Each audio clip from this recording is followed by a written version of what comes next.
नमस्कार दोस्तों, आपके अपने पीवाई की स्पेशल यूट्यूब चैनल में फिर से स्वागत है। और घटना चक्र की सीरीज में मतलब इतिहास की घटना चक्र चल रही थी और इसमें हम प्राचीन भारत का इतिहास पढ़ रहे थे। उसमें जैन धर्म का नोट्स से संबंधित जो पहला वीडियो था वो पूरा हो गया है। अब दूसरे वीडियो में हम इसके क्वेश्चन आंसर पूरे करेंगे। तो चलिए दोस्तों जल्दी से इसको खत्म कर लेते हैं, ज्यादा इसमें क्वेश्चन नहीं। पहला नंबर क्वेश्चन कह रहा है जैन धर्म के संस्थापक कौन थे। तो जैन धर्म के जो संस्थापक थे महावीर स्वामी को माना जाता है। ये जैन धर्म के कौन संस्थापक थे? 24वें तीर्थंकर थे। देखिए जैन धर्म के मूल संस्थापक या प्रवर्तक या पहले तीर्थंकर थे ऋषभ देव, जिनको ऋषभनाथ भी कहीं कहीं कहा जाता है। जैन धर्म के जो आखिरी तीर्थंकर थे महावीर स्वामी को कहा जाता है, जिन्होंने 6ठी शताब्दी ईसा पूर्व में जैन धर्म का प्रचार प्रसार किया था। जैन धर्म के प्रथम तीर्थंकर कौन थे? तो ऋषभ देव या ऋषभनाथ थे। देखिए जैन तीर्थंकर पार्श्वनाथ निम्नलिखित स्थानों में से मुख्यतः किससे संबंधित है? तो जैन तीर्थंकर जो पार्श्वनाथ थे वो वाराणसी से संबंधित है। ये 23वें तीर्थंकर थे। देखिए पार्श्वनाथ जो थे वो जैन धर्म के 23वें तीर्थंकर थे। वाराणसी में इनका जन्म हुआ था और राजा उस समय यानी इनका जन्म वाराणसी के राजा अश्वसेन के यहाँ पे हुआ था। अश्वसेन जो थे वो वाराणसी के राजा थे और पार्श्वनाथ के पिता थे। इनकी माता का नाम वामा देवी था और इनका प्रतीक चिन्ह क्या है? सर्प है यानी सांप है। देखिए जैन धर्म में जितने भी तीर्थंकर थे उनका अलग अलग एक प्रतीक है। तो जो पार्श्वनाथ जो हमारे 23वें तीर्थंकर है उनका जो प्रतीक चिन्ह है वो सांप है, सर्प है। चौथा नंबर क्वेश्चन, यहाँ पे तीर्थंकर दिए गए हैं और यहाँ पे प्रतिमा लक्ष्य यानी किस तीर्थंकर को कोई उससे दर्शाया जा रहा है। तो आदिनाथ, मल्लिनाथ, पार्श्वनाथ और शंभुनाथ। देखिए पार्श्वनाथ को तो सर्प से दिखाया गया है, ठीक है। और अब देखते हैं किसको किससे किससे किससे दिखाया गया है। तो आदिनाथ को किससे दिखाया गया है? वृषभ से। वृषभ माने बैल। और पार्श्वनाथ को देखिए सांप से दिखाया गया है। शंभुनाथ को दिखाया गया है घोड़े से, अश्व से। मल्लिनाथ को दिखाया गया है जल कलश से। 5वें नंबर की दोस्तों बात करें तो यहाँ पे तीर्थंकर और उनके दिखाए गए हैं। देखिए आदिनाथ का संबंध किससे है? वृषभ से है, ठीक है। पार्श्वनाथ का संबंध किससे है? सर्प से है। बाकी शांतिनाथ और महावीर को देख लेते हैं, ठीक है। महावीर को शायद सिंह से दर्शाया गया। चलिए यहाँ पे देखते हैं। देखिए महावीर को सिंह से दर्शाया गया है, आदिनाथ को वृषभ से यानी बैल से, पार्श्वनाथ को सांप से और शांतिनाथ को हिरण से दिखाया जाता है। 6वां नंबर क्वेश्चन की अगर बात करें तो निम्नलिखित में से कौन सा एक युग्म सही सुमेलित नहीं है? तो कौन सा सही सुमेलित है? वासुपूज्य, ठीक है। अगर बात करें देखिए ऋषभ देव कहाँ पे कौन से तीर्थंकर का निर्माण हुआ था यानी इनको कहाँ पे निर्माण की प्राप्ति हुई थी? तो ऋषभनाथ को निर्माण की प्राप्ति हुई थी अष्टापद में। नेमिनाथ को उर्जंत में हुई थी, उर्जंत में। महावीर को पावापुरी में निर्वाण की प्राप्ति हुई थी, ठीक है। निर्वाण का मतलब होता है जहां पे इनकी मृत्यु हुई थी, ठीक है। वासु पूजनाथ जैन धर्म के 12वें तीर्थंकर थे और इनको निर्वाण मिला था चंपापुर में प्राप्त हुआ था। आगे अगर 7वें नंबर क्वेश्चन की बात करें, यहाँ पे कुछ स्थल दिए गए हैं और संबंधित तीर्थंकर की बात आई है, ठीक है। तो यहाँ पे बताना है ऋषभनाथ, पद्म प्रभु, सुविधिनाथ, शंभुनाथ, इनका संबंध कहाँ कहाँ किस किस जगह से है, ठीक है। तो देखिए शंभुनाथ का संबंध किससे है? श्रावस्ती से। सुविधिनाथ जिसको पुष्प पुष्प पद्दंत भी कहते हैं, ये काकंदी से इनका संबंध है। ऋषभनाथ का संबंध अयोध्या से है और पद्म प्रभु या पद्म प्रभु का संबंध है पाभूषा से, ठीक है। आगे आ जाते हैं दोस्तों हम 8वां नंबर जो हमारा क्वेश्चन है वो कह रहा है निम्नलिखित तीर्थंकरों पर विचार कीजिए तथा उनको सही काल अनुक्रम के अनुसार व्यवस्थित कीजिए। यानी सबसे पहले कौन आया, फिर उसके बाद कौन आया, फिर उनके बाद कौन आया, ऐसे दिखाना है, ठीक है। तो देखिए 1 4 2 3, तो सबसे 1 4 2 3 सबसे जो पुराने हमारे कौन से हैं? अभिनंदन इनमें से, फिर पद्म प्रभु, फिर विमलनाथ, फिर मुनि सुव्रत नाथ, मुनि सुव्रत नाथ, ठीक है। चलिए आगे आ जाते हैं। देखिए जैन संस्थापक जो थे उनको तीर्थंकर कहा जाता है, लेकिन जैन धर्म के जो महात्मा है उनको नी ग्रंथ कहा जाता है। तो ये बहुत इंपॉर्टेंट हो जाता है कि जैन धर्म के जो संस्थापक थे वो तीर्थंकर कहलाए और जो इसमें महात्मा वगैरह हो गए वो नी ग्रंथ कहलाए। कुल 24 तीर्थंकर हुए हैं जिनके नाम यहाँ पे नीचे दिए गए हैं। चलिए देख लेते हैं एक एक करके। ऋषभनाथ, अजीतनाथ, शंभुनाथ, अभिनंदन, सुमतिनाथ, पद्म प्रभु, सुपार्श्वनाथ, चंद्र प्रभु, पुष्पदंत, शीतलनाथ, श्रेयांसनाथ, वासपूज, विमलनाथ, अनंतनाथ, धर्मनाथ, शांतिनाथ, कुंथुनाथ, अरनाथ, मल्लिनाथ, मुनि सूरत, नेमिनाथ देखो नमीनाथ और नेमिनाथ जिनको अरिष्ट नेम भी कहते हैं, पार्श्वनाथ और महावीर स्वामी। आगे देखते हैं 9वां नंबर क्वेश्चन, महावीर स्वामी का जन्म कहाँ पे हुआ था? तो इनका जन्म हुआ था कुंडग्राम में हुआ था, उनको कुंडलपुर भी कहते हैं। देखिए महावीर स्वामी का जन्म कुंडग्राम, जिसको कुंडलपुर भी कहते हैं, जो वैशाली के निकट पड़ा था, वहीं पे 599 ईसा पूर्व में हुआ था। माता का नाम था त्रिशला। ये जो इनकी माता थी वैशाली के लिच्छवी गणराज्य के चेटक की बहन थी, यानी चेटक जो थे वो महावीर स्वामी के मामा थे। तथा पिता सिद्धार्थ ये ज्ञातक क्षत्रियों के संघ के प्रधान थे। बड़े भाई का नाम था नंदीवर्धन। कुछ प्राचीन जो पुरानी एनसीईआरटी थी उसमें महावीर स्वामी का जन्म 540 ईसा पूर्व दिखाया गया था, लेकिन अब फिर से 599 ईसा पूर्व कर दिया गया है। चलिए आगे देखते हैं यहाँ पे क्या कहा जा रहा है। कुंडलपुर जन्म स्थान है किसका? महावीर स्वामी का। यहाँ पे 11वां नंबर, जैन धर्म के प्रवर्तक महावीर जी का मोक्ष स्थान कहाँ पे इनकी मृत्यु हुई थी? ये पावापुरी में। ठीक है, महावीर स्वामी का मोक्ष स्थान यानी निर्वाण कहाँ प्राप्त हुआ? पावापुरी में प्राप्त हुआ था। बिहार राज्य के नालंदा जिले में स्थित पावापुरी जो है वो जैनियों के लिए एक प्रमुख तीर्थ स्थल है, क्योंकि यहाँ पर महावीर स्वामी ने अपना शरीर त्याग दिया था। ठीक है, 72 वर्ष की अवस्था में 527 ईसा पूर्व। 12 नंबर क्वेश्चन बात करें तो महावीर जैन की मृत्यु निम्नलिखित में से किस नगर में हुई थी? तो पावापुरी में हुई थी। 13 नंबर, वर्धमान महावीर के संबंध में क्या सही नहीं है? तो सी नंबर सही नहीं है, तो विवाह नहीं किया था, ये बात गलत है। आगे ये 24वें तीर्थंकर थे और अंतिम तीर्थंकर थे। उनकी माता लिच्छवी के राजा चेटक की बहन थी, यानी चेटक इनके जो लिच्छवी गणराज्य के शासक थे, ये इनके मामा थे। 527 ईसा पूर्व पटना के नजदीक पावापुरी में इन्होंने देह त्याग दिया था, इनकी मृत्यु हो गई थी, ये निर्वाण प्राप्ति हो गई थी इनको। आगे अगर बढ़े 14 नंबर क्वेश्चन की, तीर्थंकर शब्द कहाँ से आया है? ये जैन धर्म से संबंधित है तीर्थंकर, क्योंकि जैन धर्म में जो संस्थापक थे उनको तीर्थंकर कहा जाता है। देखिए तीर्थंकर जैन धर्म से संबंधित है, 24 तीर्थंकर हुए हैं। और आगे बढ़ते हैं, जो प्रथम तीर्थंकर है वो ऋषभनाथ है और अंतिम तीर्थंकर महावीर स्वामी थे। जैन तीर्थंकरों के क्रम में अंतिम कौन है? महावीर स्वामी। 16 नंबर की बात करें, निम्नलिखित में से कौन एक तीर्थंकर निम्नलिखित में से कौन सा एक जैन तीर्थंकर नहीं है? तो नाथ मुनि जो है वो जैन तीर्थंकर नहीं है, बाकी चंद्र प्रभु, नेमिनाथ, संभवनाथ ये सभी जैन तीर्थंकर है। आगे अगर बढ़े, प्रभासगिरी जिनका तीर्थ स्थल है वे कौन है? तो वे जैन है, यानी प्रभासगिरी एक तीर्थंकर है और वे जैन तीर्थंकर है। ठीक है, जैन तीर्थ स्थल है। ठीक है, प्रभासगिरी एक जैन तीर्थ स्थल है। देखिए प्रभासगिरी कहाँ पे पड़ता है? तो प्रभासगिरी उत्तर प्रदेश के कौशाम्बी में स्थित एक जैन तीर्थ स्थल है। कौशाम्बी का प्रभासगिरी कौशाम्बी का जो प्रभासगिरी है वो 6वें जैन तीर्थंकर पद्म प्रभु से संबंधित है। 18 नंबर अगर क्वेश्चन की बात करें तो जैन धर्म में पूर्ण ज्ञान के लिए किस शब्द का प्रयोग किया गया है? तो कैवल्य का प्रयोग किया गया है। कैवल्य का मतलब होता है केवल ज्ञान। जैन धर्म में पूर्ण ज्ञान के लिए कैवल्य शब्द का प्रयोग किया गया है। और 12 वर्षों की कठिन तपस्या और साधना के पश्चात जंभी ग्राम के समीप ऋजुबालिका नदी के तट पर एक साल के वृक्ष के नीचे महावीर स्वामी को कैवल्य यानी पूर्ण ज्ञान, संपूर्ण ज्ञान प्राप्त हो गया था। फलता वे केवली कहलाए। आगे अगर बढ़े 19 नंबर अगर क्वेश्चन की बात करें तो महावीर स्वामी को किस नदी के तट पर ज्ञान की प्राप्ति हुई थी? तो वो नदी थी ऋजुपालिका नदी। ठीक है, आगे अगर बढ़े यहाँ पे 20 नंबर, त्रिरत्न सिद्धांत, सम्यक धारण, सम्यक चरित्र और सम्यक ज्ञान ये किस धर्म से संबंधित है? तो ये जैन धर्म से संबंधित है। देखिए बौद्ध धर्म में भी त्रिरत्न है और जैन धर्म में भी त्रिरत्न है। बौद्ध धर्म में जो त्रिरत्न है वो कौन है? बुद्ध है, धम्म है और संघ है। ठीक है, बुद्ध धम्म संघ वो त्रिरत्न है। जबकि जैन धर्म में जो त्रिरत्न कहा जाता है सम्यक सिद्धांत, सम्यक धारण, सम्यक चरित्र को कहा जाता है। ठीक है, सम्यक चरित्र एवं सम्यक सिद्धांत कौन से त्रिरत्न सिद्धांत कौन से हैं? यानी जैन धर्म में जो त्रिरत्न सिद्धांत है वो सम्यक धारण, सम्यक चरित्र, सम्यक ज्ञान है।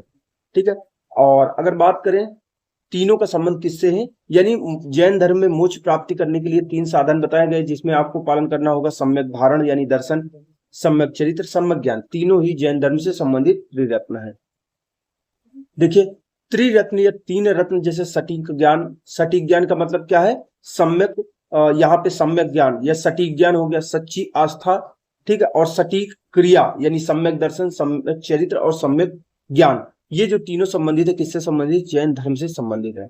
22 नंबर क्वेश्चन, कौन सा दर्शन त्रिरत्न को मानता है? तो बौद्ध धर्म और जैन धर्म दोनों ही त्रिरत्न को मानते हैं। बौद्ध धर्म में बुद्ध धम्म संघ हो जाते हैं त्रिरत्न, और जैन धर्म में हो जाते हैं सम्यक दर्शन, सम्यक ज्ञान, सम्यक सिद्धांत। ठीक है, ये हो जाते हैं।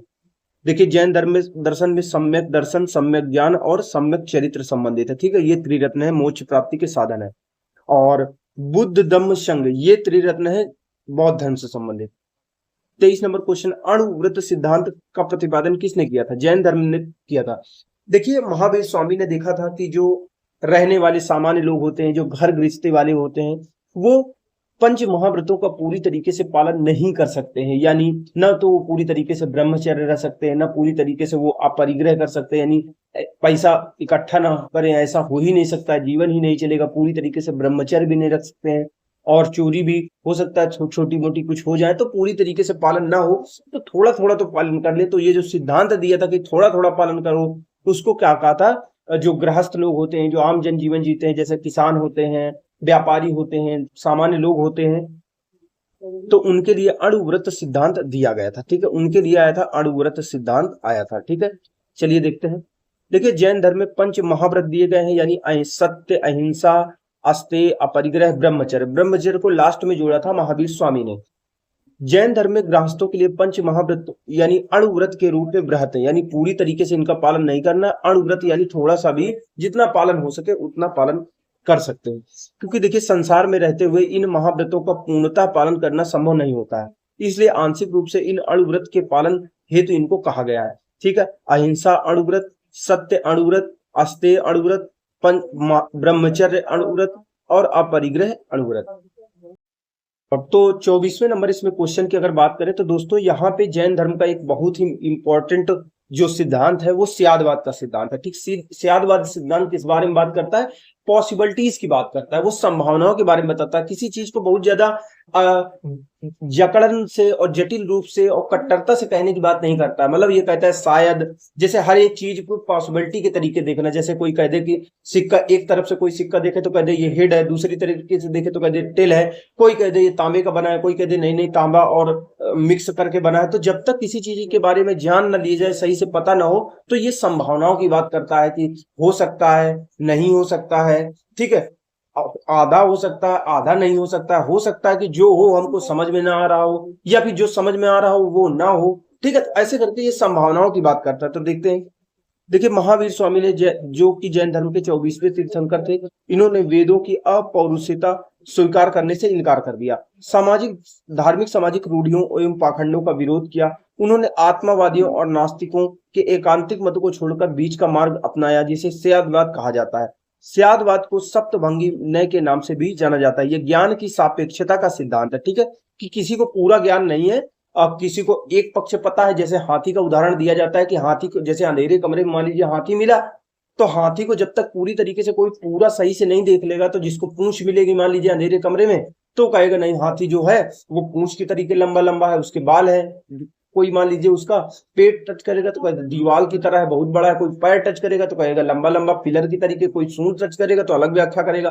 तो यही स्यादवाद का सिद्धांत है कि जब तक आप किसी चीज को अच्छे से जान न लो, तो उसमें संभावनाएं बनती हैं, और हमेशा संभावनाएं रहनी चाहिए। तो 7 तरह की संभावनाएं बनती हैं, तो उसको स्यादवाद को सप्तभंगी न्याय के नाम से जाना जाता है। यह ज्ञान की सापेक्षता का सिद्धांत भी इसको कहते हैं।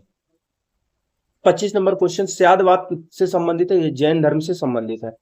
निम्नलिखित में से कौन कौन से सिद्धांत जैन धर्म से संबंधित है? जैन धर्म से संबंधित है 1 और 4। देखिए स्यादवाद का सिद्धांत और अनेकांतवाद का सिद्धांत जो है वो जैन धर्म से संबंधित है। देखिए अनेकांतवाद एवं स्यादवाद ये जैन धर्म से संबंधित है। महावीर स्वामी ने आत्मावादियों और नास्तिकों इनके एकांतिक मदों को छोड़ करके बीच का मार्ग अपनाया था, और जिसे स्यादवाद कहा जाता है। यानी आत्मावादी कह रहे थे कि नहीं भगवान होते हैं पूरी तरीके से, नास्तिक कह रहे थे नहीं होते। तो इन्होंने इन दोनों के एकांतिक मत यानी एक्सट्रीम लेवल की जो विचारधारा थी उसको छोड़ करके मध्य का मार्ग अपनाया, और स्यादवाद की बात कही कि शायद हो भी सकता है, नहीं भी हो सकता है। जब तक हम जानते नहीं है, जब तक भगवान की खोज नहीं हुई है, आत्मा खोज नहीं हुई, तो मतलब ऐसा नहीं कह सकता। तो ये उसी से जैन धर्म संबंधित है। ठीक है, ये शायद होने की बात कहता है, हर एक चीज में पॉसिबिलिटीज की बात करता है। स्यादवाद को सप्तभंगी न्याय भी कहा जाता है। यह ज्ञान की सापेक्षता का सिद्धांत है।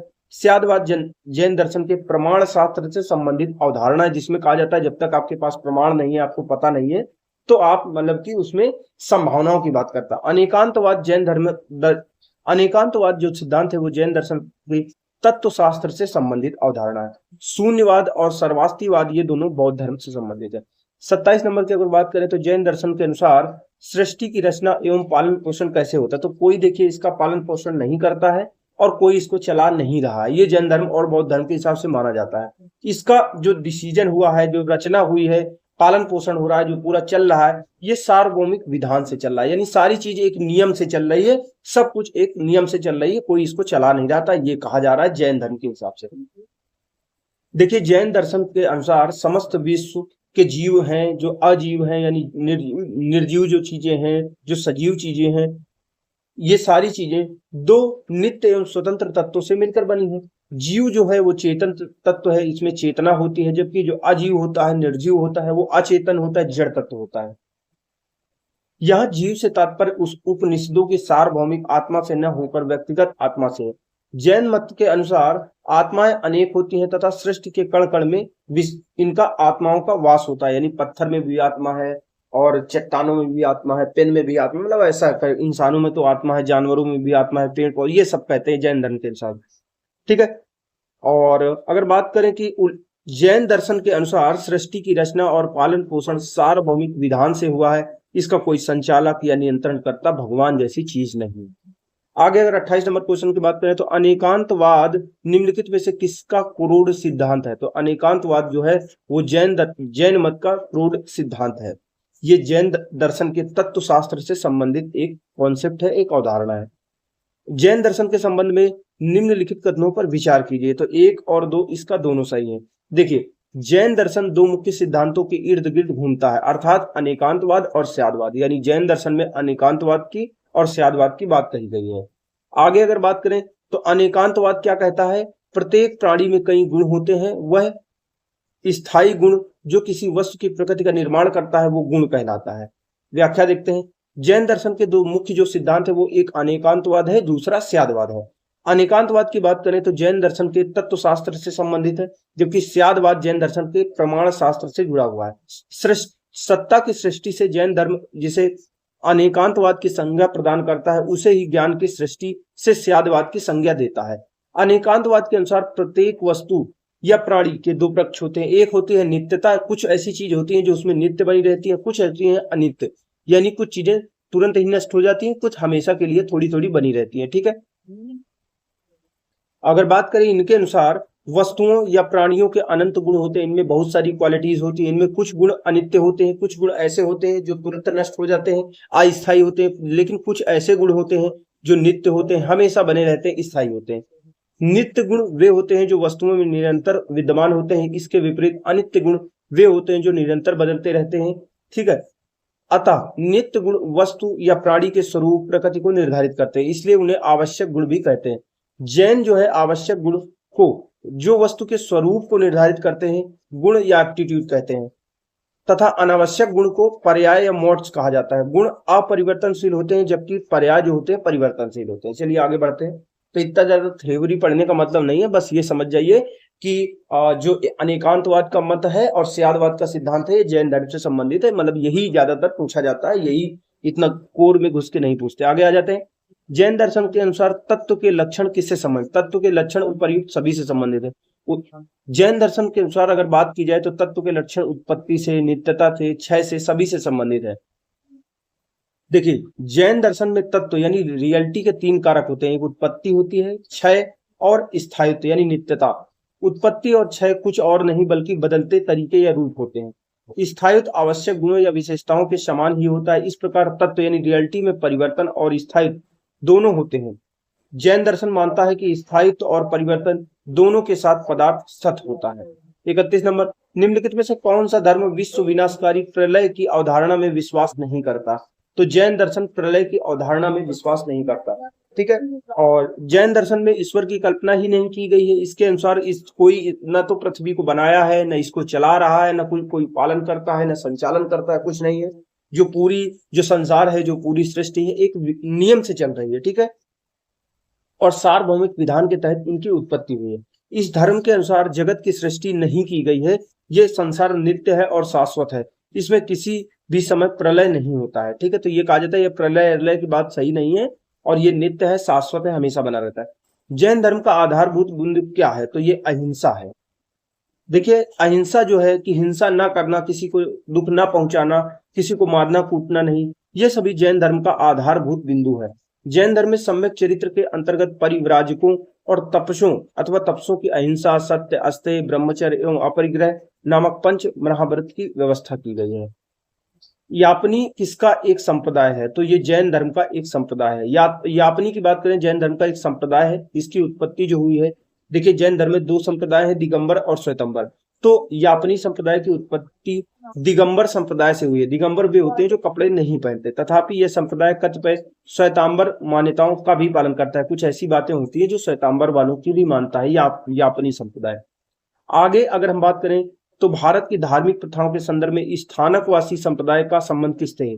तो स्थानकवासी संप्रदाय का संबंध जैन मत से है। ठीक है, अगर बात करें, देखिए स्थानकवासी श्वेतांबर जैनों का एक संप्रदाय है। यह संप्रदाय अपने पूर्ववर्ती सुधारवादी आंदोलन जो संप्रदाय था लोंका, जिसकी स्थापना लोकांसा ने की थी, इससे उत्पन्न हुआ था। इस संप्रदाय के लोग मूर्तियों की पूजा नहीं करते हैं।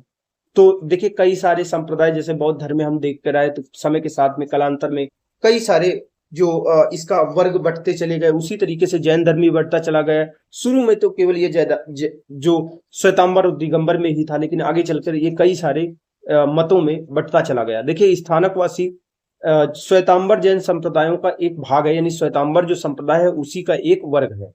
जो स्थानकवासी होते हैं अपने पूर्ववर्ती सुधारवादी संप्रदाय लोंका एक संप्रदाय था, इसकी स्थापना लोकांसा ने की थी, इसे से उत्पन्न हुआ स्थानकवासी। इस संप्रदाय के लोग मूर्ति पूजा नहीं करते हैं, यानी महावीर की भी जो मूर्तियां बनी होगी उनकी भी ये पूजा नहीं करेंगे।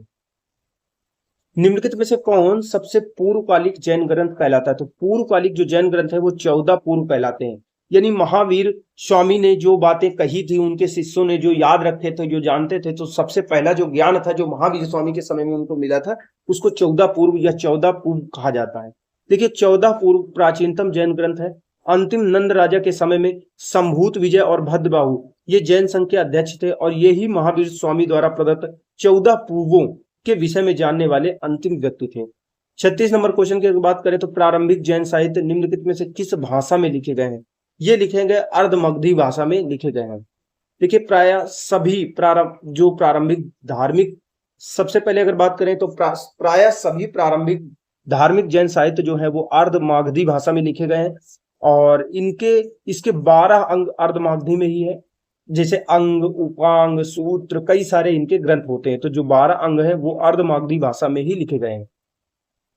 बाद में जैन धर्म ने प्राकृत भाषा को अपनाया। ये ग्रंथ ईसा की छठी शताब्दी में गुजरात में वल्लभी नामक स्थान पर अंतिम रूप से संकलित किए गए। 37 नंबर अगर बात करें तो निम्नलिखित में से कौन सा स्थल पार्श्वनाथ से संबद्ध होने के कारण जैन सिद्ध क्षेत्र माना जाता है? तो संवेद शिखर जो है वो एक जैन धर्म से पार्श्वनाथ से संबंधित है, इसलिए एक जैन सिद्ध क्षेत्र माना जाता है। देखिए पार्श्वनाथ 23वें तीर्थंकर थे और महावीर से 250 साल पहले इनका जन्म वाराणसी में हुआ था। काशी के शासक इक्ष्वाकु वंश अश्वसेन उनके पिता थे। महारानी का नाम वामा देवी था, इनकी माता का नाम था। 30 वर्ष की अवस्था में घर को छोड़ दिया, वैराग्य और तपस्या में लग गए उसके बाद। और वाराणसी के निकट ही आश्रम पद एक उद्यान है, एक बगीचा है, उसमें समाधिस्थ होकर कठिन तपस्या करके, यानी मेडिटेशन करके, यहाँ समाधि से मतलब होता है मेडिटेशन से, ध्यान से, तो उद्यान में समाधिस्थ होकर कठिन तपस्या के उपरांत 84वें दिन, ठीक है, कैवल्य यानी प्राप्त हुआ। पार्श्वनाथ का परिनिर्माण संवित शिखर यानी संवित पर्वत पर हुआ था। इसी कारण जो संवित शिखर है, संवित पर्वत है, वो जैन सिद्ध कहलाता है। क्या? क्योंकि पार्श्वनाथ को यहीं पे मतलब कि यहीं पे परिनिर्वाण हुआ था, यानी इनकी मृत्यु हुई थी। आगे दोस्तों आ जाते हैं 38 नंबर क्वेश्चन की, यहाँ पे बात करते हैं निम्नलिखित में से कौन सा प्रारंभिक या आरंभिक जैन साहित्य का भाग नहीं है? तो आरंभिक जैन साहित्य का भाग नहीं है थेरीगाथा। बाकी अगर बात करें हम सूत्र कृतांग, आचारांग सूत्र, बृहत कल्प सूत्र, ये सभी आरंभिक जैन साहित्य हैं। तो थेरीगाथा क्या है? बौद्ध साहित्य है। थेरवाद जो है बौद्ध धर्म से ही संबंधित है, और थेरीगाथा भी एक बौद्ध साहित्य है। बाकी अगर हम बात करें आचारांग सूत्र, सूत्र कृतांग, बृहत कल्प सूत्र, ये सभी जैन साहित्य के भाग है। अगर बात करें 39 नंबर क्वेश्चन, तो जैन संप्रदाय में जो पहला विभाजन है प्रथम विभाजन के समय जो श्वेतांबर संप्रदाय के संस्थापक कौन थे? तो श्वेतांबर संप्रदाय और दिगंबर संप्रदाय दो में बढ़ गया था। श्वेतांबर संप्रदाय के संस्थापक थे स्थूलभद्र। ठीक है, तो अगर बात करें, देखिए मौर्य काल के अंतिम समय में मगध में अत्यंत भीषण अकाल पड़ा था, दुर्भिक्ष पड़ा था। फलतः वहां से कुछ जो लोग रहते थे, जो बौद्ध संघ जो जैन संघ में रहने वाले लोग थे, वो उसमें एक भद्रबाहु थे। भद्रबाहु ने अपने अनुयायियों को लेकर के वो दक्षिण भारत चले गए, और जब अकाल समाप्त हो गया तब वहां पे भद्रबाहु अपने अनुयायियों के साथ में पुनः लौटे। यानी जैसे ही अकाल पड़ा मौर्य काल के समय में, तो क्या हुआ कि भद्रबाहु के नेतृत्व में कुछ जो साधु थे वो दक्षिण भारत चले गए, फिर बाद में आए। किंतु जैन संघ के नियमों को लेकर भद्रबाहु में और स्थूलभद्र में मत का वैभिन्न हो गया, दोनों के मतों में अंतर आ गया। स्थूलभद्र अकाल के समय में ये मगध में ही रहे और उनके अनुयायी भी यहीं पे रहे। उन्होंने अपने अनुयायियों को सफेद वस्त्र धारण करने के निर्देश दिया, किंतु भद्रबाहु ने निवस्त्र रहने के लिए अनुयायियों को शिक्षा दी थी। इस प्रकार जैन संघ में दो संप्रदाय बन गए, श्वेतांबर और दिगंबर। 40 नंबर क्वेश्चन की बात करें तो भगवान महावीर का प्रथम शिष्य कौन सा? तो पहला शिष्य था जमाली, जो इनका दामाद में था। देखिए भगवान महावीर का जन्म ज्ञातक क्षत्रियों के संघ के प्रधान सिद्धार्थ के यहाँ पे 599 ईसा पूर्व हुआ था। पत्नी क्या था? नाम था यशोदा था। उनसे प्रिय दर्शना नामक एक पुत्री उत्पन्न हुई, और पुत्री का विवाह उन्होंने, यानी जो अणुजा या प्रिय दर्शना कहते हैं, इसका जो विवाह हुआ था जमाली के साथ हुआ था, और जमाली महावीर स्वामी का अनुयायी भी बन गया था और पहला शिष्य भी बना था। 41 नंबर, महावीर का प्रथम अनुयायी कौन था? तो उनका दामाद जमाली था। जमाली बाद में इनसे मतभेद भी हो गया था, वो अलग हो गया था। किस जैन सभा में अंतिम रूप से श्वेतांबर आगम का संपादन हुआ? तो श्वेतांबर जो आगम थे वो पाटलिपुत्र में जब जैन सभा हो रही थी तो वहां पे इसका संपादन हुआ था। देखिए चंद्रगुप्त मौर्य के शासनकाल में पाटलिपुत्र में, जब चंद्रगुप्त मौर्य वंश के शासक थे, इनके समय में पटना में पहली जैन संकीर्ति आयोजित की गई थी, जिसमें श्वेतांबर आगम का संपादन किया गया था। यानी श्वेतांबर एक प्रकार का ग्रंथ है, उसको एडिट किया गया था। चूंकि प्राचीन जैन शास्त्र नष्ट हो गए थे, उन्हें पुनः एकत्र करने के लिए 4वीं शताब्दी ईसा पूर्व में इस प्रथम जैन महासभा का आयोजन किया गया था, जिसमें भद्रबाहु के अनुयायियों ने भाग नहीं लिया था। ठीक है, तो केवल श्वेतांबर आगम का संपादन हुआ था और श्वेतांबर संप्रदाय ने भी इसमें भाग लिया था। 43 नंबर, निम्नलिखित में से किस स्थान पर प्रथम जैन परिषद का आयोजन किया गया था? तो पहली जैन परिषद का आयोजन पाटलिपुत्र आज के पटना में हुआ था। 44 नंबर क्वेश्चन की बात करें तो कथन और कारण वाला दिया है, इसको देखते हैं। एक सही है और दो गलत है। देखिए श्वेतांबर जो है, श्वेतांबर धर्म सूत्र में 12 अंग शामिल है, ये बात सही है। ठीक है, आगे बढ़ते। श्वेतांबर मतानुयायियों ने प्रथम जैन संगीति, यानी पहली जैन संगीति, जिस प्रकार से जो बुद्धिस्ट कई सारी संगीतियां हुई थी, 4 संगीतियां हुई थी, उसी प्रकार से कुछ मात्रा में जैन संगीतियां भी हुई थी। तो पहली जैन संगीति चंद्रगुप्त मौर्य के समय में 310 ईसा पूर्व में पाटलिपुत्र में हुई थी। इसमें 12 अंगों का संकलन किया गया था। और अगर बात करें, ठीक है, यहाँ पे 12 अंगों का संकलन किया गया था, लेकिन जो ये मानते हैं कौन, ये श्वेतांबर मानते हैं जो सफेद वस्त्र धारण करते हैं, लेकिन दिगंबर ये मानते हैं कि जो महावीर की शिक्षाएं थी या कहें 12 अंग, ये ज्ञान पूरी तरीके से लुप्त हो चुका था, इसलिए इसने कहा था ये लुप्त हो चुका है और ये जो बनाया जा रहा है सही नहीं है। तो दिगंबरों ने उसमें भाग नहीं लिया था, श्वेतांबरों ने केवल भाग लिया था। 45 नंबर की बात करें तो निम्नलिखित कथनों पर विचार कीजिए। चलिए बात करते हैं, इसमें विचार करते हैं। यहाँ पे सी नंबर केवल दूसरा और तीसरा सही है। ठीक है, देखिए गौतम बुद्ध की माता जो थी वो कोलीय राजवंश की राजकुमारी थी। 23वें तीर्थंकर पार्श्वनाथ बनारस के थे, ये बात सही है। ठीक है, आगे आ जाते हैं। देखिए वर्धमान महावीर की माता त्रिशला या विदेह दत्ता वैशाली के लिच्छवी कुल के प्रमुख चेटक की बहन थी। ये पुत्री नहीं थी, इसमें लिखा हुआ है क्वेश्चन में पुत्री थी। इसी कारण मात्या के पक्ष थे, वो मगध के हर्यक वंश के शासक बिंबिसार और अजात शत्रु के निकट संबंधी थे। अगर बात करें 23वें तीर्थंकर पार्श्वनाथ का जन्म वाराणसी में हुआ था। भगवान महावीर से 250 साल पहले इनका जन्म हुआ था। 46 नंबर क्वेश्चन की बात करें तो अगर देखें तो प्राचीन जैन धर्म के संबंध में निम्नलिखित कथनों में से कौन सा कथन एक सही है? जो प्राचीन जैन धर्म है उसके संबंध में क्या सही है? प्रथम शतक ईसा पूर्व में जैन धर्म को कलिंग के राजा खारवेल का समर्थन मिला था। देखिए कलिंग क्या है? कलिंग कहते हैं उड़ीसा को।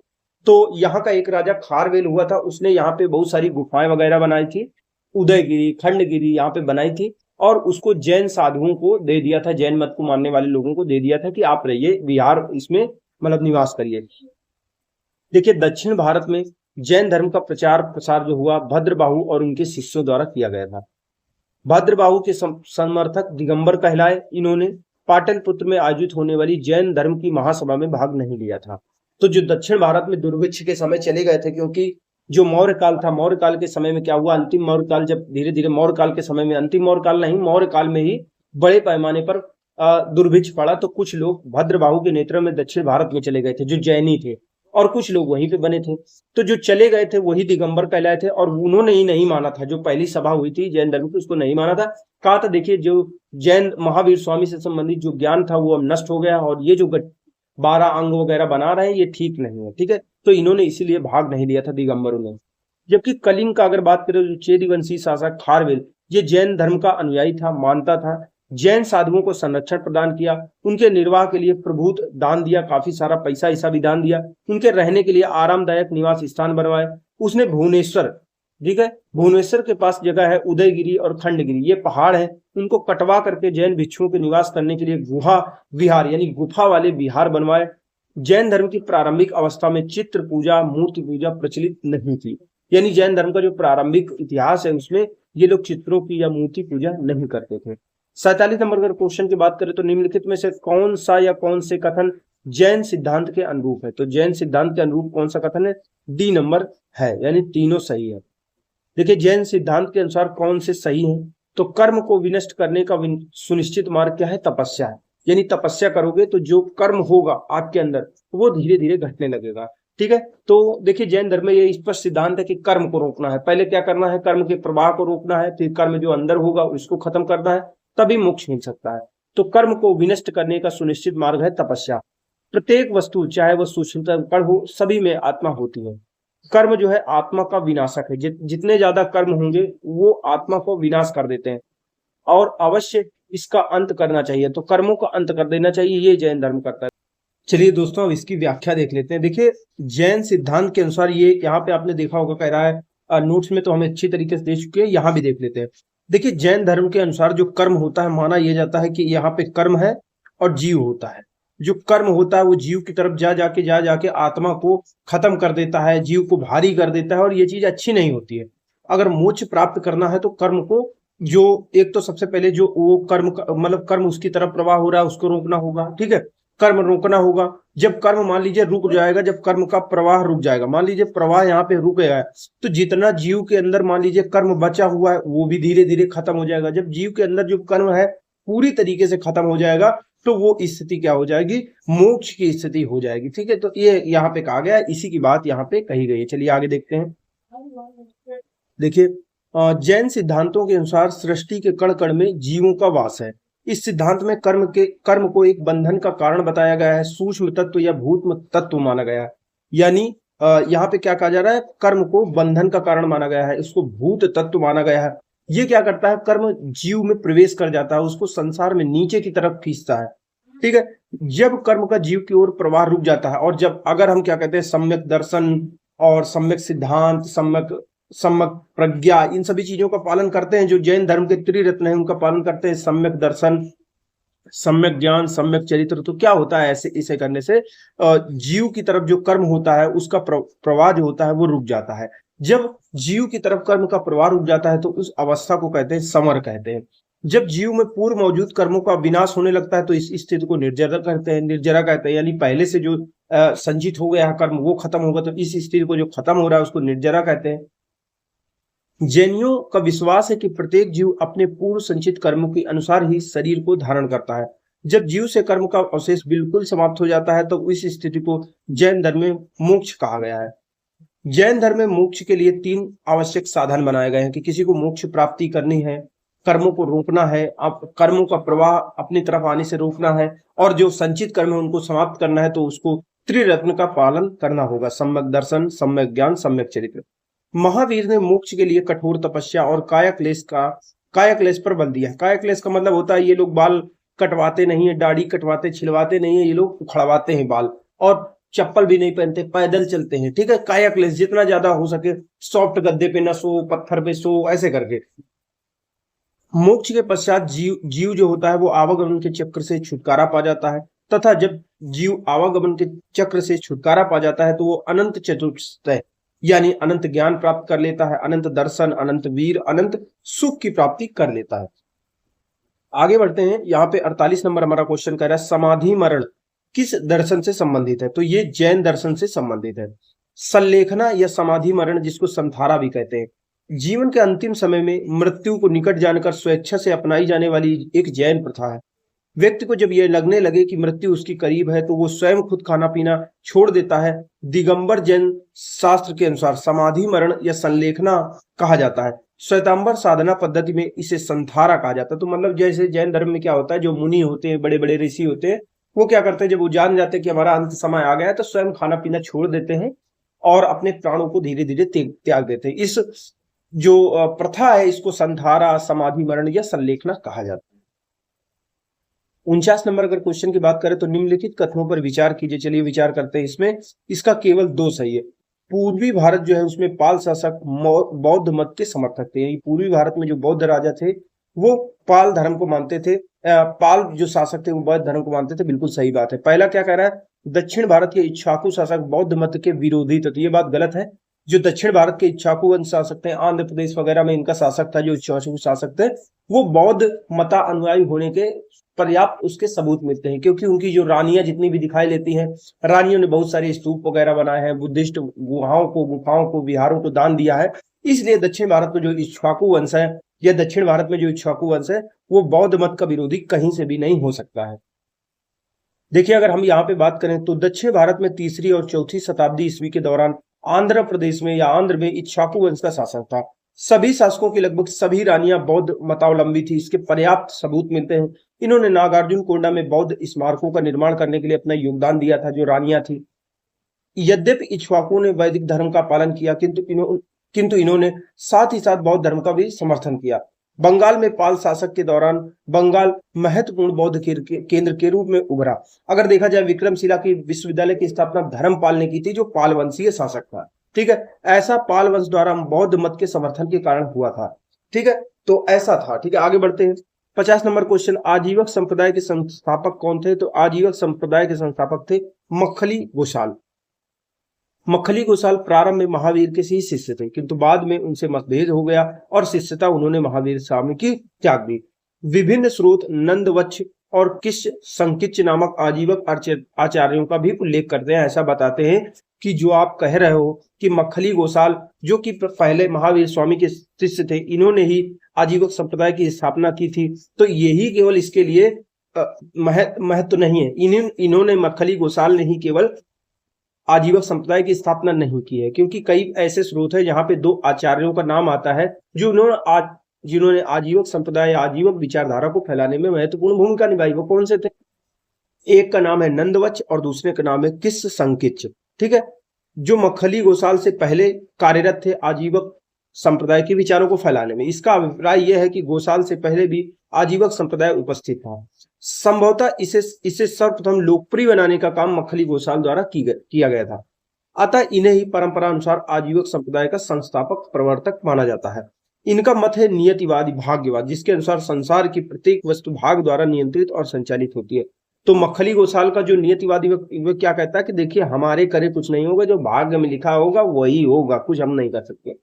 आजीवक संप्रदाय की स्थापना किसने की? तो मक्खली गोसाल ने की। 52 नंबर क्वेश्चन की अगर हम बात करें तो यहाँ पे कह रहा है निम्नलिखित में से किसने प्रतिपादित किया कि भाग्य ही सब कुछ है, सब कुछ भाग्य ही निर्धारित करता है, मनुष्य उसके सामने असमर्थ है। ये आजीवकों ने ऐसा कहा था। 53 नंबर, संप्रदाय जो नियति की अटलता, यानी जो नियत होगा वही होगा, नियत में लिखा होगा वही होगा, ये आजीवकों ने ऐसा मतलब इसके विचार थे। 54 नंबर क्वेश्चन की अगर बात करें तो आजीवक संप्रदाय के बारे में निम्नलिखित कथनों में से विचार कीजिए। आजीवक संप्रदाय के बारे में ए बी डी सही है, ए बी डी सही है। देखिए अगर हम यहाँ पे बात करें तो आजीवक संप्रदाय में, अगर आजीवक संप्रदाय को यहाँ पे देखा जाए तो आजीवक संप्रदाय जो मक्खली गोसाल थे इसके महत्वपूर्ण नेता थे, प्रवर्तक थे। दर्शन का केंद्रीय विचार है वो नियति है, सब कुछ नियति भरोसे है, भाग्य है। और अगर आप बात करें तो आजीवकों की बैठकों के लिए नियमित सभाएं होती थी। देखिए यहाँ पे व्याख्या दी गई है, इसको देख लेते हैं। आजीवक संप्रदाय दुनिया की प्राचीन दर्शन परंपरा में भारतीय जमीन पर विकसित हुआ नास्तिकतावादी या भौतिकवादी संप्रदाय है। नास्तिकतावादी या भौतिकवादी संप्रदाय है। अगर बात करें मक्खली गोसाल इस संप्रदाय के सबसे महत्वपूर्ण नेतृत्वकर्ता थे। जो महात्मा बुद्ध, भगवान स्वामी इन्हीं के समकालीन थे, यानी जब ये थे तब ये भी प्रचार प्रसार कर रहे थे अपने विचारों का। आजीवक या आजीविका, आजीवक विचारधारा सबसे महत्वपूर्ण, इसका विचार यानी आजीवक संप्रदाय की सबसे महत्वपूर्ण विचारधारा है भाग्यवाद या नियतिवाद, जिसके अनुसार मानव की कोई स्वतंत्र इच्छा नहीं होती, जो भी हुआ है, हो रहा है, हो रहा होगा, वह पूरी तरीके से निर्धारित होता है और ब्रह्मांडीय सिद्धांतों का कार्य होता है। आजीवक संप्रदाय जात या वर्ग के आधार पर कोई भेदभाव नहीं करता। इसके तपस्वी, श्रद्धालु समाज के विभिन्न वर्गों से आते हैं। आजीवकों में चर्चा और आगामी योजनाओं के लिए नियमित सभाएं होती हैं, जो उनकी संगठनात्मक संरचना और सामुदायिक प्रथाओं का एक हिस्सा थी। आगे बढ़ते हैं। 55 नंबर क्वेश्चन, आजीवक संप्रदाय के संबंध में निम्नलिखित कथनों पर विचार कीजिए। चलिए देखते हैं डी नंबर, 1 और 3 इसके सही हैं। आजीवक जो संप्रदाय था वो नियतिवाद में विश्वास करता था, कठोर तपस्या में विश्वास करता था। ठीक है, आगे आ जाइए। यहाँ पे देखिए, यहाँ पे व्याख्या है, पढ़ लेते हैं। आजीवक संप्रदाय जो भारत की एक प्राचीन धार्मिक एवं दार्शनिक परंपरा थी, ये भाग्य के भरोसे नियतिवाद या भाग्यवाद में विश्वास करता है। इसके अनुसार ब्रह्मांड और उसमें होने वाली जितनी भी घटनाएं हैं एक कठोर और अपरिवर्तनीय ब्रह्मांडीय नियम द्वारा शासित होती हैं। यानी जो भी कुछ हो रहा है वो ब्रह्मांड में एक नियम है, कठोर नियम है, बदलता नहीं है कभी, उसी के द्वारा सारी घटनाएं हो रही हैं। उन्होंने माना कि ब्रह्मांड में सब कुछ जिसमें मानव क्रियाएं भी शामिल है, पिछली स्थितियों द्वारा निर्धारित होता है। इसमें व्यक्तिगत स्वतंत्र इच्छा, नैतिक कर्तव्य के लिए कोई स्थान नहीं होता। आजीवक धर्म के अनुयायी जैनियों की तरह कपड़े नहीं पहनते, वे हाथ में डंडा लेकर चलते हैं, कठोर तपस्या करते थे, कम भोजन करना, कीलों पर लेटना, आग से गुजरना। चूंकि आजीवक कठोर नियतिवादी को मानते थे, इसीलिए वह यह नहीं मानते थे कि व्यक्ति अगर प्रयास करे, व्यक्तिगत प्रयास या कर्म या धार्मिक प्रथाओं द्वारा पुनर्जन्म के क्रम को बदला जा सकता है, यानी सब कुछ भगवान करेगा। ठीक है, आगे अगर बात मतलब सब कुछ नियति करेगी। ठीक है, नियतिवादी मतलब नियत के भरोसे बैठे रहना। अगला अगर हम क्वेश्चन की बात करें तो आत्मा केवल जंतु और पादप ही की संपदा नहीं है, यानी केवल आत्मा ऐसा नहीं है कि जीवित चीजों में ही पाई जाती है, जंतुओं में पाई जाएगी, हमारे अंदर पाई जाएगी, पेड़ पौधों में पाई जाएगी, बल्कि जो शिला होती है, पत्थर होते हैं, जो प्रवाहित जल धारा होती है, अनेक प्राकृतिक वस्तुओं की भी होती है, जिन्हें अन्य धार्मिक संप्रदाय जीवित नहीं मानते। ठीक है, उपर्युक्त कथन प्राचीन भारत के इतिहास में किस एक धार्मिक संप्रदाय के एक मूलभूत विश्वास को प्रतिबिंबित करता है? तो जैन परंपरा मानती है कि आत्मा सभी जगह होती है। ठीक है, देखिए जैन परंपरा के अंतर्गत यह माना गया है कि सभी प्राणियों में एक तत्व निहित होता है, इसको आत्मा कहते हैं। जैन आचार्य गुरुदेव चित्रभानु लिखते हैं कि ब्रह्मांड केवल मानवता के लिए नहीं है। तो जैन परंपरा कहती है कि जो आप कहते हो कि ब्रह्मांड में मानवता, तो ब्रह्मांड या पूरी दुनिया केवल मानवता के लिए नहीं है, केवल मानव के लिए नहीं है, ये सभी प्राणियों के विकास का क्षेत्र है, सभी प्राणियों का उस पर बराबर अधिकार है। पृथ्वी, जल, अग्नि, वायु, इस पर संवेदना वाले पौधों में भी आत्माएं होती हैं, सभी जगह आत्माएं होती हैं। जैन धर्म एक प्राचीन भारतीय धर्म है जो अहिंसा, करुणा के सिद्धांत पर जोर देता है। जैन धर्म के अनुसार संसार के कण कण में आत्मा वास करती है। यह सजीव वस्तुओं के साथ साथ जो निर्जीव वस्तुओं में भी आत्मा पाई जाती है। 57 नंबर क्वेश्चन कह रहा है सूची 1 को सूची 2 से सुमेलित करना है। यहाँ पे कुछ आचार्य दिए गए हैं और उनके सिद्धांत दिए गए हैं, उनको मिलाना। देखिए मक्खली घोषाल का संबंध किससे है? आजीवक संप्रदाय से है। और यहाँ पे अगर बात करें नागार्जुन का संबंध किससे है? तो शून्यवाद से है।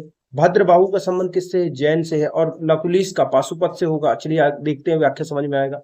देखिए लकुलिश का संबंध किससे है? पाशुपत से है। नागार्जुन का संप्रदाय शून्यवाद से है। नागार्जुन एक बौद्धिस्ट बहुत बड़े आचार्य थे। भद्रबाहु की बात करें तो जैन आचार्य थे। और घोषाल आजीवक धर्म के आजीवक संप्रदाय के संस्थापक थे। अगर आगे बात करें 58 नंबर अगर क्वेश्चन को देखें तो बराबर की गुफाओं का उपयोग किसने आश्रय गृह के रूप में किया था? यानी आश्रय के रूप में बराबर की गुफाओं का प्रयोग आजीवकों ने किया था। ठीक है, मौर्य युग में गुफाओं को काट करके निवास स्थान बनाने की कला का पूर्ण विकास हो चुका था। यानी पत्थरों को काट करके वहां पे गुफा बनाना, अच्छी अच्छी इमारतें बनाना और वहां पे भिक्षुओं के रहने के लिए निवास स्थान बनाना, इसका जो एक कला थी, इसका विकास मौर्य युग में हो चुका था। अशोक और उसके पौत्र जो दशरथ था, उसके समय में बराबर तथा नागार्जुन पहाड़ी, जो बराबर और नागार्जुनी पहाड़ियां हैं, उनको काट करके आजीवक संप्रदाय के अनुयायियों के लिए आश्रय गृह बनाए गए थे। उत्तर प्रदेश में बौद्धों और जैनों दोनों की प्रसिद्ध तीर्थ स्थली कौन सी है? तो उत्तर प्रदेश का जो कौशाम्बी जनपद है, वो क्या था, बौद्ध और जैन दोनों से संबंधित है, दोनों की प्रसिद्ध धर्मस्थली यहाँ पे है। देखिए इलाहाबाद हमारा प्रयागराज से दक्षिण पश्चिम में 55 किलोमीटर की दूरी पर स्थित कोशम नामक स्थान ही प्राचीन काल में कौशाम्बी था। वैदिक एवं जैन साहित्य में अनेक बार कौशाम्बी का उल्लेख हुआ, यानी वैदिक साहित्य में भी कौशाम्बी शब्द आया है। पुराणों के अनुसार हस्तिनापुर के राजा नीचस्सु ने हस्तिनापुर के गंगा प्रवाह में बह जाने के बाद, यानी पुराण में कई सारी धार्मिक कहानियां दी गई हैं, मतलब वो ऐतिहासिक कहानियां नहीं है, बस ऐसे पौराणिक कहानियां, मिथ है, ठीक है। तो पुराणों के अनुसार हस्तिनापुर के राजा नीचच्छु ने हस्तिनापुर के गंगा में प्रवाह हो जाने के बाद इस नगर की स्थापना करवाई थी। लेकिन जैन ग्रंथों के हिसाब से देखें तो जैन ग्रंथों के अनुसार कुशाम नामक वृक्ष की अधिकता के कारण इस नगर का नाम कौशाम्बी पड़ा। यह नगर जैन और बौद्ध दोनों धर्मों की प्रसिद्ध तीर्थ स्थली है। महात्मा बुद्ध ने इस नगर में जाकर कई बार धर्मोपदेश दिया था, लोगों को अपना शिष्य बनाया था। यहाँ अनेक विहार थे, ठीक है। प्रसिद्ध जो सर्वप्रमुख घोषिताराम विहार था, जिसका निर्माण श्रेष्ठी घोषित ने किया था, यानी एक विहार है कौशाम्बी में जिसका नाम है घोषित राम विहार, इसका निर्माण श्रेष्ठी घोषित ने करवाया था। जैन धर्म के छठवें तीर्थंकर का नाम है पदम प्रभु। पदम प्रभु का जो मंदिर है वो प्रभासगिरी कौशाम्बी में ही स्थित है। अगर 60 नंबर अगर क्वेश्चन की हम बात करें तो निम्नलिखित में से कौन सा एक कथन सही नहीं है, तो ये सही नहीं है, जो सही है उसको देखते हैं। भारत का सबसे बड़ा जो बौद्ध मठ है, बुद्धिस्ट मोनेस्ट्री है, वो अरुणाचल प्रदेश में है। खजुराहो के मंदिर चंदेल राजाओं द्वारा बनवाए गए थे। होयसल जो है, होयसल मंदिर शिव को समर्पित है। देखिए श्रवणबेलगोला कर्नाटक राज्य में स्थित है। गंग शासक रचमल चतुर्थ के शासनकाल में उनके मंत्री थे चामुंडराय, ठीक है। उन्होंने 981 ईस्वी में बाहुबली यानी गोमतेश्वर की विशालकाय लगभग 18 मीटर ऊंची जैन मूर्ति का निर्माण कराया था। बाहुबली प्रथम जैन तीर्थंकर ऋषभनाथ के पुत्र माने जाते हैं। तो जो प्रथम जैन तीर्थंकर ऋषभनाथ हैं या ऋषभ देव हैं, इन्हीं के पुत्र थे बाहुबली। इन्हीं की मूर्ति चामुंडराय ने बनाया था, जो रचमल का एक मंत्री था। 61 श्रवणबेलगोला में गोमतेश्वर की विशाल प्रतिमा किसने स्थापित करवाई थी? चामुंडराय ने करवाई थी, जो कर्नाटक राज्य में गंग शासक रचमल का एक मंत्री था। 62 नंबर क्वेश्चन, महान धार्मिक घटना महामस्तकाभिषेक निम्नलिखित में से किससे संबंधित है और किस लिए की जाती है? तो ये बाहुबली संबंधित है। जो जैन धर्म के पहले तीर्थंकर थे उनके लड़के का नाम था बाहुबली। बाहुबली के ऊपर यानी होता क्या है, 12 वर्ष के उपलक्ष्य में इसमें क्या किया जाता है, जो बड़ी सी मूर्ति है उसको अलग अलग चीजों से उसका स्नान कराया जाता है, शुद्ध किया जाता है, तो उसी से संबंधित एक बड़ा उत्सव होता है। देखिए महामस्तकाभिषेक जैन धर्म का एक महत्वपूर्ण उत्सव है। 12 वर्ष के अंतराल पर कर्नाटक राज्य के श्रवणबेलगोला में आयोजित किया जाता है। यहाँ पर भगवान यानी संत गोमतेश्वर बाहुबली की 18 मीटर ऊंची मूर्ति स्थापित की गई है। तो इस तरह से दोस्तों जो हमारा जैन धर्म है, जैन धर्म से संबंधित क्वेश्चन इस वीडियो में हमने कवर कर लिया। आप सभी लोगों का लास्ट तक बने रहने के लिए, देखने के लिए बहुत बहुत धन्यवाद। अपने अगले वीडियो में मिलेंगे और हम पढ़ेंगे शैव तथा भागवत धर्म के बारे में।